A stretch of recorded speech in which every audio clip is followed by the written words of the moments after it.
Welcome everybody to SecOps Weekly. This is the new name that we've given this show. SecOps Weekly is the weekly information security talking head news show, formerly known as Office Hours. So I will probably call it Office Hours a dozen times today and continue to do that for the foreseeable future. But we have named the show SecOps Weekly because it really is more closely aligned with sort of what the show is about. We come on here every week. We talk about security operations. So it's just sort of a clearer, more direct name. Today, I am here with my colleagues, Brittany Sattler and Tyler Winchester. They are both, I believe, I should have double checked this, on the threat hunting team here at Red Canary. And actually, they're going to drive this show almost entirely. So I will sit quietly and maybe ask questions occasionally. But other than that, I'm just going to be driving the slides and keeping an eye on the Q&A and the chat to see if anybody has questions as we go through this. So if you guys want to give yourselves more of a thorough introduction, you can go right ahead. I'm Tyler, staff threat hunter here at Red Canary. Involved in a lot of different things here. Excited to kind of walk through a hunt process with you all and see, kind of give you some insight into our process from a threat hunting perspective, but also hopefully on a fairly topical and relevant subject today. Also, threat hunter here at Red Canary. Been here a couple of years and have kind of a background more in threat hunting and security operations. They're really excited to get to talk to everybody today about a threat hunt. I don't know if we want to just jump right in. Yeah, so we'll take you guys through a process of one of our recent hunts that we've been working on. So I don't know, Brian, if you want to jump to the next slide. And just to kind of orient everyone, this is our hunt process that we use internally. So we'll be kind of talking through this with an example of the hunt we're doing, but we always kind of start off with that, taking an idea and then planning it out, what we're going to do, how we're going to approach the hunt, getting enough of the context that we need to know to be able to prove or disprove that it's in an environment. And then once we have that approach outlined, we'll jump right in, start searching the data and the logs we have access to, doing some analysis, trying to find some threats or other interesting things. And then we always try and take some good insight from our hunt. So beyond just, threats that we might see, maybe it's some misconfigurations or trends or opportunities for detection, and kind of have those outcomes and work with the appropriate teams to implement those.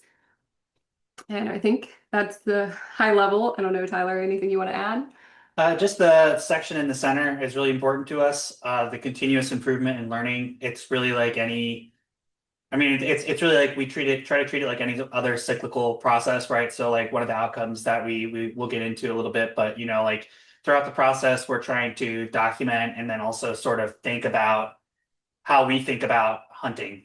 So kind of a little bit of process improvement and learning. And so that's a good key part of a hunting program. It's really not set it and forget it. It's very much a living thing. And that's how we try to approach it here as well.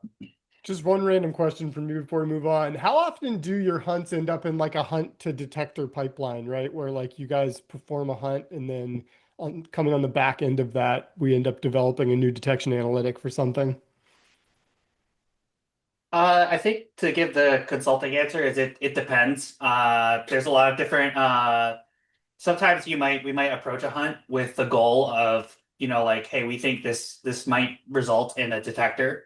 And sometimes we do hunts that are more baselining and hypothesis driven, where maybe they don't lend themselves super great towards detection logic, which is where we kind of try to focus efforts. But like, there are times where we look for outcomes where even going into it, like, hey, we think we have a really good analytic here. And as an outcome from that, we do try to pass those off. I don't know, Brittany, if you have additional context on that.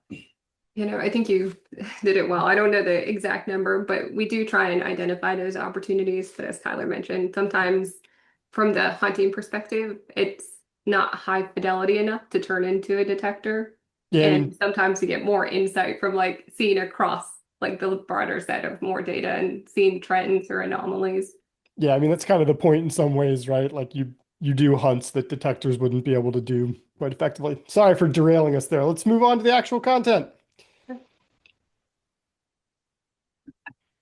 I don't know, Sattler, if you want to take Yeah. this one. Yeah. So, as I said, kind of a topical, timely idea today. This was something that was kind of, I'm sure for most of the folks in the community, it's been top of mind for good, bad, weird reasons. Book was an interesting phenomenon, to put it lightly. But so the idea, we saw OpenClaw usage skyrocketing over the last week or so. And of course, right after that, there's there's the very legitimate security concerns and vulnerabilities within configuration and setup. I think I read the other day, it was like the top downloaded skill was an infostealer. So it got so bad that they rapidly partnered with VirusTotal for additional security. But so that was kind of, there are a lot of ways to generate ideas. Some of it is sometimes as simple as, in this case, just staying informed with what's happening around the world and in this space. So hold on, we have just to take one half minor step back. We got a question from Jason Thomas, and he was wondering if our threat hunting is per customer or generalized across multiple customers. Generally, we try and hunt across all of our Yeah. customers. I mean, occasionally, depending on, what's going on, we sometimes do customer specific, but we try and do hunts across all of them. Sometimes too, it's based on integration. So sometimes we'll do cloud hunts. So if, they have AWS and that's what we're hunting in, we'll, be specific to those customers. And then one other thing before we move on. In the context of OpenClaw, in case there's folks out there who aren't familiar with what this is, what exactly is a skill? Yeah. So there's a whole repository of them on GitHub, and I'm probably going to butcher it because I'm not an agentic AI SME. But the way I look at it is it's like in this case, it's literally a file from our perspective that is you can pull from GitHub, and it contains instructions in our case, on kind of what you would like your agentic AI to actually be able to do. Okay, so it's effectively like a module that's like, Yeah. hey, this skill is going to tell this AI agent to, go and read all my signal messages or whatever. Yeah. Yeah. Yeah. It kind of extends the agent's capabilities. And I think for OpenClaw, it's ClawHub is kind of the centralized location where people can, share skills if they create them or download them. So it kind of just adds that functionality and is open source and maybe not validated as much or have as much scrutiny for when they're added, which is why we're seeing some of these like malicious skills being, used or added. All right, so why does any of this matter, guys? Yeah. So usually for us, when we have an idea, because there's lots of things you can hunt for, right? We're considering some of these things before we really jump in and say, like, we're going to go hunt this. So particularly with OpenClaw, right? We've seen it kind of grow exponentially since it's been released. And a lot of the organizations we, have as customers, they have different policies or different risk tolerance. So sometimes they allow users to just install different applications for productivity or bring their own devices. So potential that this could impact some of our customers. And then we look more at that impact piece too, right? Like what could actually happen or how bad could this be? And with OpenClaw, it does have relies on using system level access as well as it does have the ability to integrate with a lot of other tools or platforms. So, like Telegram or Gmail or some of the different pieces. And it's just known that there's some, different configurations for it, some of them not as secure as others.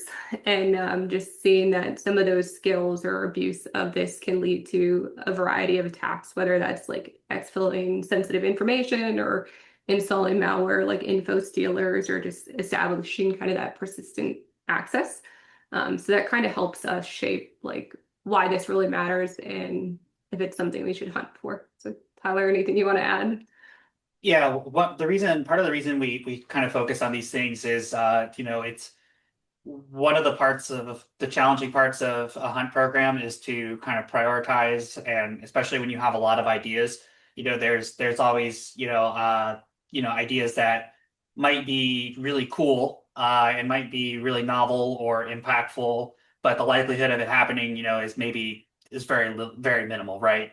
So we kind of use these criteria to curate, for lack of a better word, our hunt ideas and kind of our catalog, so that we're able to effectively, prioritize hunts, identify, where we can have the biggest impact on our customers.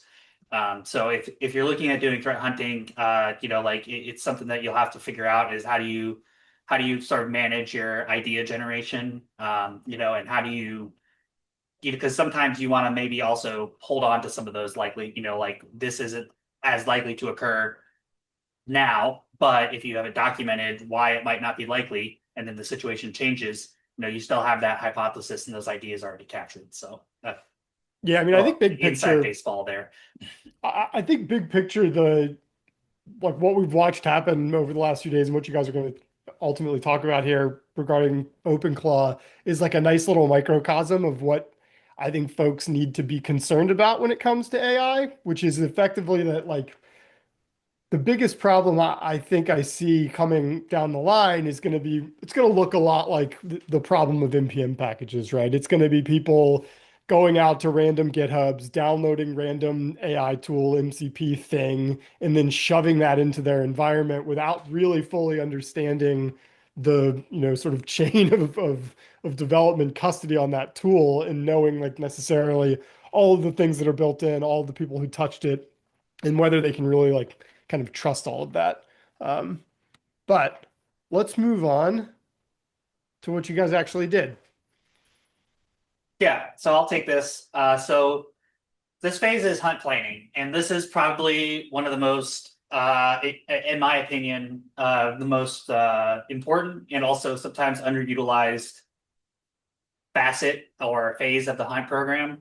So what are the issues we run into when we start doing hunts is, we don't necessarily know what we're going to be looking for right off the bat.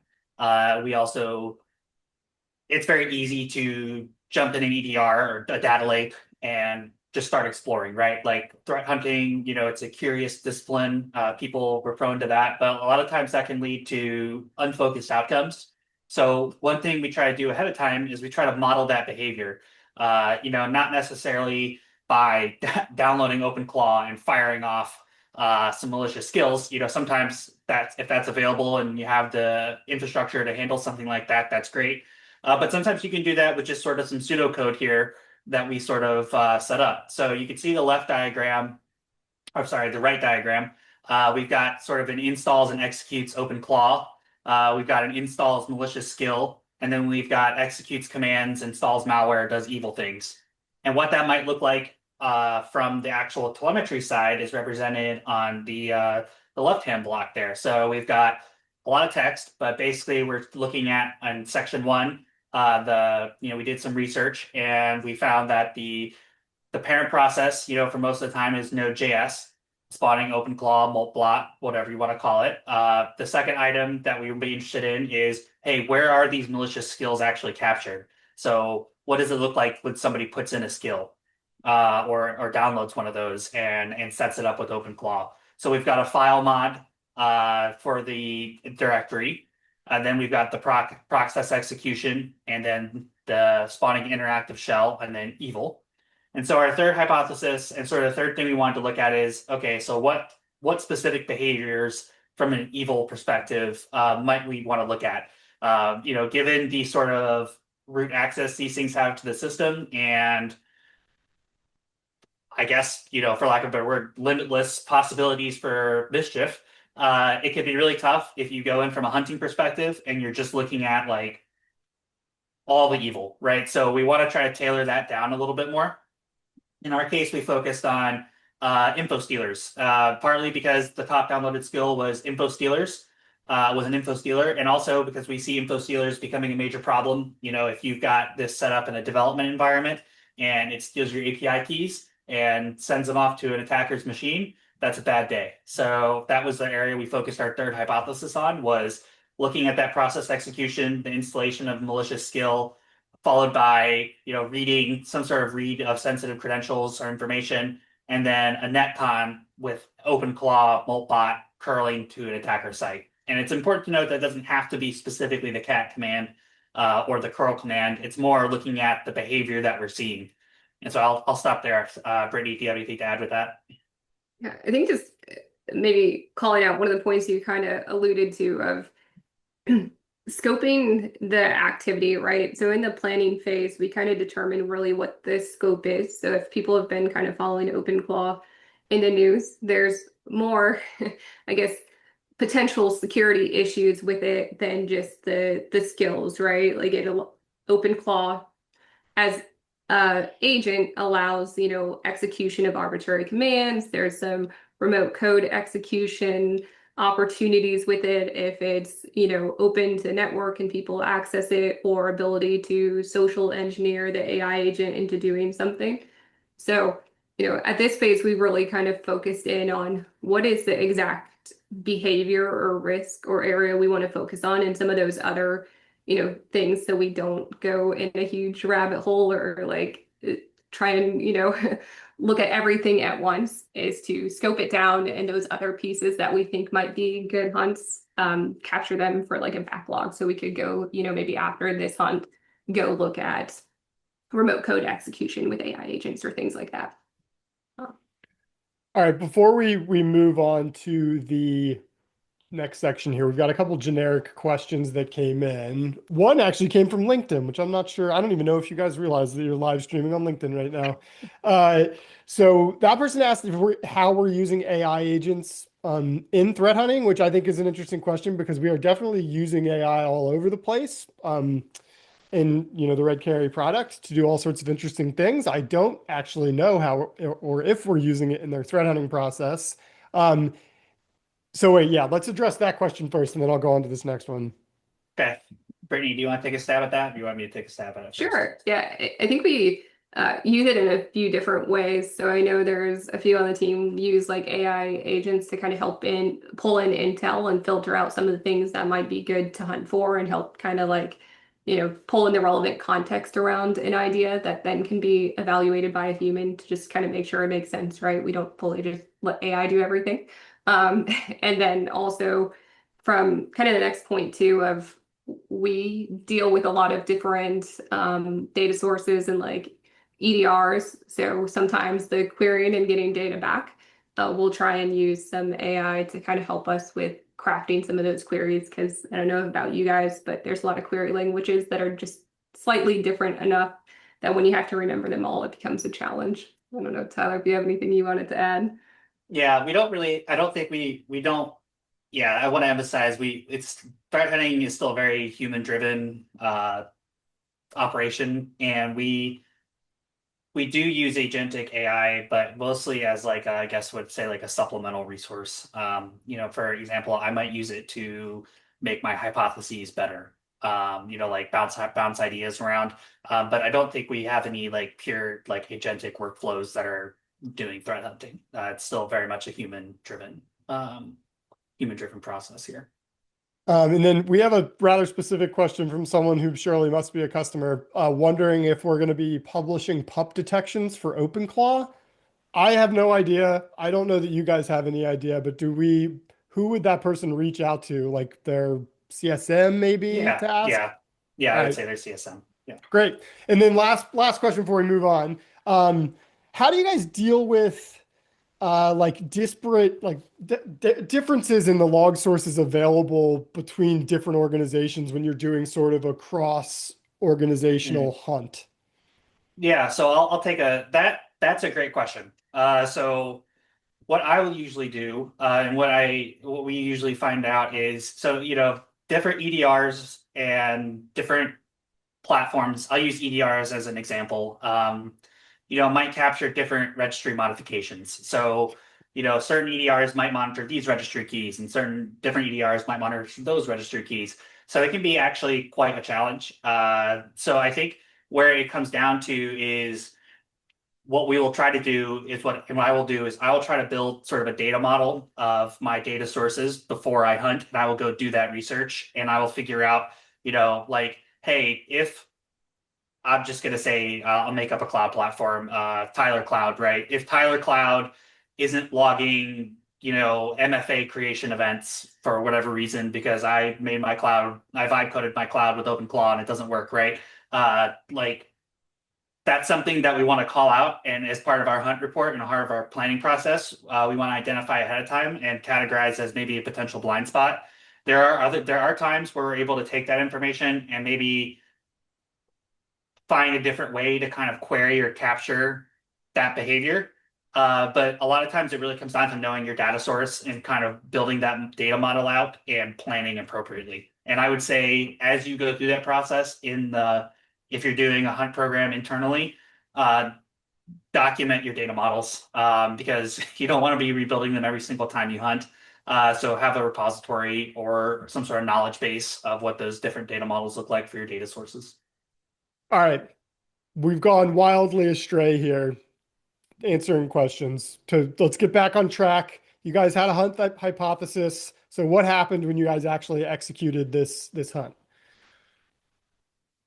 Yeah, so we had 3 hypotheses based off the activity. So these are, and I'll start at the bottom. So remember, a good hypothesis has got to be specific, testable, and falsifiable.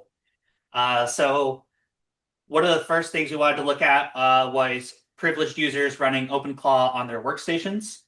The second thing was threat actors, or TAs, are installing malicious skills in OpenClaw to force it to spawn interactive shells. And the third item was that threat actors are installing malicious skills and using OpenClaw to access and exfiltrate sensitive credentials off the network. And we, each one of these hypotheses, we tried to make as specific, as testable, and falsifiable as possible. I really think these are what drive the success of your hunt. You could easily have users are running, but that might be too big of a scope. So we tried to nail it down to privileged users. And those hypotheses sort of do build on each other, starting with something a little broader, narrowing it down, behavior, and then getting really specific at the end there. So Brittany, I'll turn it over to you for any additional comments on this one. Yeah, I think also tying it back for some of these, some of it's risk too. So like some organizations, they might not care as much of like OpenClaw in their environment. So maybe the first hypothesis is not as, as interesting of, the second one of it installing a malicious skill or follow-on activity. I guess we can talk about the next one. So like once we actually have these hypotheses, we get to the fun part of diving in, which I think is the next slide, of actually taking that, running some queries to look at the data. So for that second hypothesis, right, there was 2 kind of pieces to it. One is the installation of a skill. So, looking at that and based on our understanding during the research, we know by default they're kind of stored in the path of OpenClaw/skills. So, diving in, kind of looking at a query around that and joining it with another query to look for those interactive shells or curl or some of the other interesting commands. So we can kind of correlate and see, like, was there interesting commands after a skill file was modified on that endpoint? There's probably a few different pivot points here, right? Like looking at some of these, there's obviously some skills that are known to be malicious or documented out there in research. So just checking for some of those, but also looking at the behavior and finding those things that are more anomalous or suspicious based on the behavior. Tyler, I don't know if you had anything you want to add here. Yeah, so dealing with the data, even if you have a really specific, you have a really solid hypothesis, you might get either, I found that I rarely ever get manageable results. I either get way too many results or I get very little results that make me, just sort of maybe doubt my query. But so really kind of coming into going like back to the planning phase again, thinking of like different ways you want to analyze the data before you maybe get to the data, right? So like in this case, like some examples might be like, You could rack and stack the skills deployed in your environment and look for the most common and least common ones. You could also, now that they have it integrated with VirusTotal, you might be able to filter some of these out by looking for only known malicious ones and then pivoting from there. Um, and the last bullet there is it's okay to refine and iterate on these.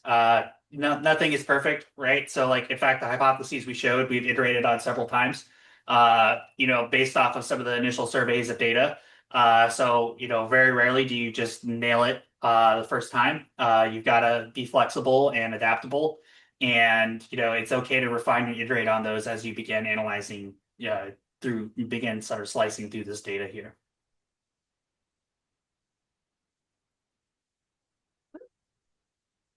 And I guess a good point to call out here too, as we're going through that that data from a hunting side, relying just fully on finding threats is not something we consider sufficient, because there's a lot of other value that comes from threat hunting. And there's also some of the things that we can't control, right? Like we wouldn't be able to control when a user would install OpenClaw, or if they install a malicious skill, or maybe that would happen outside the retention of our data or be something in the future. So there's still a lot of value from hunts beyond just those threats. And I think we can go to the next slide and talk through some of those. Yeah. Yeah. So as Brittany said, there's relying on, we don't approach it that way. And I think, like, in general, relying on your threat hunting program as output is only to find evil is kind of it's a tough way to live. So we kind of look at it as Brian alluded to earlier, like detection opportunities. We kind of break it down into a couple different categories here, and like actionable recommendations. So we always try to take some sort of actionable guidance away from our hunts to deliver to customers, for ourselves, what have you, right? So, like, educating users on the safe use of AI, blocking OpenClaw, that's tough, but blocking installation, ensuring you have AI acceptable use policies. Detection opportunities are a really big one. Like, some of your hypotheses might not lend themselves as well. Like, the first hypothesis does probably not lend itself super great to a detection, but 2 and 3 are quite specific and are higher fidelity and are probably going to be an area you might be able to tune that for detection. And that's where you really want to partner with, whoever's managing the detections for your organization, so that you could potentially they can tune and tailor those to have, continual detection and monitoring in your environment. The next one is one of my favorites, finding misconfigurations and hygiene issues. That's, I think, is a really also underrated part of threat hunting, right? So, like, finding unusual admin activity that maybe shadow IT, or finding that credentials stored in an insecure location. If you can find that from a hunting perspective and communicate that to get somebody to clean that up, you've reduced your attack surface. And the last 3 are talk about lessons learned. So an example might be like, hey, we don't have visibility into this activity because there's no the audit policy on the system isn't configured to capture it. Level of confidence in findings, that's really important too. You're delivering this to somebody. We try to maintain, like, a certain degree of confidence. If we're in an environment where 50% of the devices are unmonitored and we're doing threat hunting, it's really hard to assert with a high level of confidence that you're clean from APT68, right? So, and then last, any sort of visibility gaps or blind spots. That's also really big. Threat hunting can do a great job of exploiting those, or not exploiting them, I should say, capturing those and building momentum to get those visibility and blind spots addressed. Because usually you don't find yourself addressing those too often if you're not actively looking for them from a hunting perspective. Wow, well timed there. I'm gonna close this out by asking you guys a question that I've been wondering this whole time. And it's a loaded question, so buckle up. When your hunt succeeds, right, and you find something quite bad, is that a moment of excitement, or is it like a moment of like, oh no, I was hoping that didn't happen, right? Because it's like you're developing these things with the intention of finding bad stuff, but at the same time, you don't really want to find bad stuff. I think for me it's dread. Like it's exciting at first, but then we had something recently where we found something and pulled the thread a little more, and it got quite interesting. And so those for me, I've done hunts where I've looked for really bad activity, like pretty far up in the kill chain, like looking for like hunting DC-sync activity. Like, yeah, if I find that, I don't want to find anything with that. If I find that, it's bad time. I think for me, it's a little mixed feelings because we don't want anything bad to be in any environments that, we're doing security for. So you don't want those things to happen.